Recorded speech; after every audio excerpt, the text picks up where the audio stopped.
Morning traders, and this is your Dow Jones day trade setup for today. So we are still continuing with this madness. There's no other word for it. So we're having tit for tat between China and US, and it must be nice to be able to move markets like this. This confusion still stays, and I am really not interested in trading this kind of stuff. So at the moment we have this consolidation pattern here, and there it is. Okay, so a break either side is what we're looking for. If you look at the oscillators in the daily, we're just hovering in the middle. I'm almost sure if we look at the Bollinger Bands, you'll see that we are moving into a Bollinger Squeeze on the daily. Not quite there yet, but it is coming back down. And if we look at this on the 4 hour, nothing at the moment. But essentially looking at the Bollinger Squeeze on the daily, it is indicating that, you know, we need to start paying attention to what's going on here, because probably not this week, but definitely sometime fairly soon, we are going to get a breakout of one of these two levels. Okay, so for me at the moment, this is still range bound. This is our range.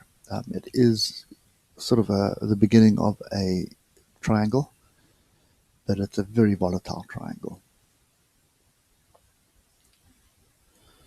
So as you can see yesterday, gap down first, then Trump comes out with some statements that are easing off on tariffs, and we rally. Okay, and then today what will happen is somebody, the Chinese or Trump, will come out and say something different, and we'll move to the downside. So it's kind of what's happening at the moment. The tit for tat is basically moving the market at the moment. Nothing else matters. Really, just the trade war between the US and China. Okay, so in other words, for me, I'm staying far away from this at the moment. Didn't place a trade on this last week, and not interested in placing a trade on this week. We are coming up towards the end of the month as well as the last week, so anything's possible. Just depends what they're trying to, who's trying to take control, the bulls or the bears. So if you are going to trade this, I think what you need to do is focus on very low time frames, and sort of a 30-minute. You can see potential double bottom, break above there, gives you a rally, and no real level that it bounced off. But anyway, you would have been able to make some money, but not really during the US Open. Pre-market was the only option you had. Okay, so the other thing that you see on the lower time frames here is we do have a bit of a flat top triangle. But look at my oscillators. So I'm not entirely sure we're going to get through this after hours, and then again, we want to wait and see what happens during the European session before we start looking for direction. But I suspect more of the same. Okay, the trend is up at the currently. If you look at the half hour, trend is definitely to the upside, but oscillators are fairly tired at the moment, indicating we need to wait for the pullback before getting in on this trend.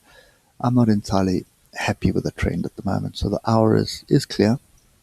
You can see we've got a fairly decent trend, but look at my oscillators. Okay, so for me at the moment, sit on hands, wait and see, and pretty much want to trade from the top here or from the bottom here. Not really want to trade in the middle, because anything can happen. And we can run sideways, or we can shoot up, or we can reverse off here. So I'm looking for one of these levels if I was going to trade this at the moment. Anyway, so I think for me today, sit on hands again. I suspect the whole week is going to be like this. So I'd rather keep my money in my pocket and wait and see what the new month brings. It has been a fairly quiet month for me anyway. Very few trades that have gone through. But yeah, this volatility is pretty much what's driving that at the moment. If you look at the monthly, this to me is the telling factor here. So we've got one inside bar, we've got an engulfing bar, we've got another engulfing bar here, which played out, we've got a shooting star, and now we've got confirmation. So this is indicating that we have some very strong selling happening at this area. And it's not,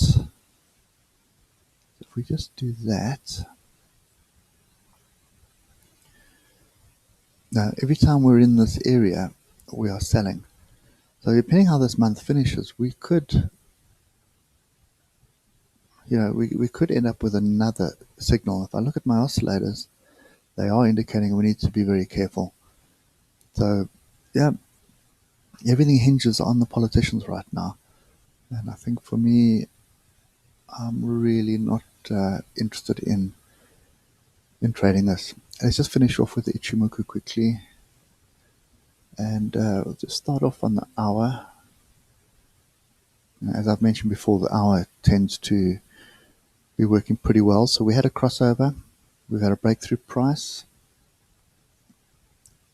Just want to see if we've had a twist in the cloud. We probably haven't. Nope, no twist in cloud. And we're flirting with the top of the cloud. So this is not an area for a long. This is an area for profit taking if you were long with this crossover here. And wait for the pullback to get in long again. But this is so messy. I said I'm keeping my money to myself. If you look at Keatonson and Teakinson here, we have deviation. We're coming up, oscillator coming up to the buying area. We're sort of in the cloud. I'd almost be inclined to believe, depending how this bar finishes, but I'd be looking, if it finishes with a tail to the upside, then I'm looking for a break of 25,867 for a short. Okay, so we've had a crossover of Keatonson and Teakinson, Chickers band through price. We don't have a crossover, the twist in the cloud, but we are coming up to test the break of the cloud. Only challenge with this is that the cloud is flat, and that's always an indication of not a shorter range. And if you look at the daily, you can see we've got straight Keatonson, straight Teakinson, straight cloud. The trend is down because we're below Keatonson and we're below the cloud. So the trend is definitely down, but we are ranging, so we're going sideways. So just using that, I would suspect any kind of rally should be halted at 2600. If it gets through there, then you're looking at 26,100. And if it gets through there, you should expect buyers coming in here at 26,260. So typically how you would be playing this is any rally into this area, you look for your short with your stop above the high, which is the high of the range. Let's just use a proper straight bar there. Okay. So anyway, I think for me, it's keep my money in my pocket. Not really interested in this at the moment, and until we get out of that consolidation pattern. Okay, so if you're going to trade this, just trade the lower time frames. You can see the 12 minutes as well, even on ichimoku. Gives you some fairly strong signals. You can see coming back to the bottom of the cloud, story of threes, opportunity to buy. Okay, so anyway, guys, that's it for me today. Use the smaller time frames you're going to trade. I'm really not interested in sitting and watching the charts all day, so I'll just keep my money in my pocket. Okay, anyway, guys, I hope that helps, and I will catch you later. Cheers for now.